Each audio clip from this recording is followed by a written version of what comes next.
Core i3. Most modern computing starts with the Core i3. It's the entry-level workhorse, usually packing 4 to 6 cores, which is plenty for browsing, office documents, and streaming. It's the chip found in the laptops you see at student orientations or budget office setups. It isn't meant for heavy lifting or 4K video editing. It's just there to make sure your computer doesn't lag while you're clearing your inbox. The 5-digit number following the name acts as the chip's ID. The first 2 digits tell you the generation, basically how fresh the tech is, while the last 3 reveal its rank in the family. Higher numbers generally mean more speed, which is why a 14 series chip is a significant step up from an older 12. You might have noticed letters like F, U, or K attached to these names while shopping. I'll explain exactly what those mean in a moment, but first, we need to look at where the real power begins. Core i5. Stepping up to the Core i5 brings us to the sweet spot of the entire lineup. This is the chip that most people actually need. With up to 14 cores in the latest generations, it handles gaming,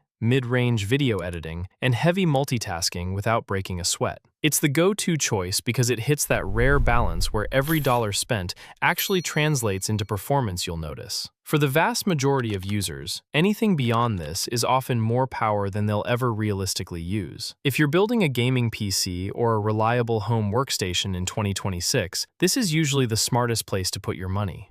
Core i7. When you start pushing into professional territory, you hit the Core i7. This is for the person who doesn't just run one heavy app, but 3 at once. It's built with more performance cores and higher clock speeds, making it ideal for streamers who need to encode video while playing at high settings, or developers running multiple virtual environments. It's also the reliable choice for audio production. If you're loading a DAW with dozens of power-hungry plugins and virtual instruments, the i7 is what keeps the playback from stuttering or crashing mid-session. Core i9. The Core i9 is the flagship beast of the consumer world. With up to 24 cores, it is pure overkill for the average user. It's basically a high-end space heater that happens to be incredible at 8K video rendering and training local AI models. Most people who buy an i9 use about 10% of its power to scroll through social media, but for professionals who need every single frame, there is no substitute. Just make sure you have a massive cooler, or this chip will throttle its speed just to keep from melting your desk.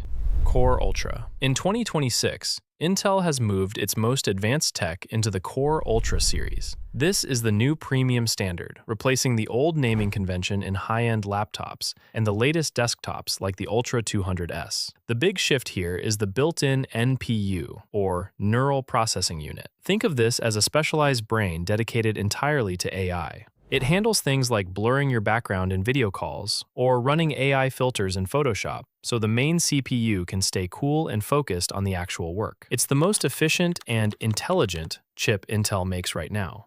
Xeon. If we move out of the home and into the data center, we find the Xeon. These aren't for gaming. They are industrial-grade processors designed to run 24/7 for years without a reboot. A single Xeon can have over 60 cores and supports ECC memory, which automatically fixes data errors before they can crash a system. You'll find these powering the cloud services you use every day, or in massive movie studios like Disney. They are incredibly expensive, but they run the infrastructure of the internet. Core M and Atom. For the devices that don't even have room for a fan, Intel uses the Core M and Atom series. These are ultra-low power chips designed for silent, fanless tablets and thin 2-in-1 devices. The Atom, in particular, is the marathon runner of the group.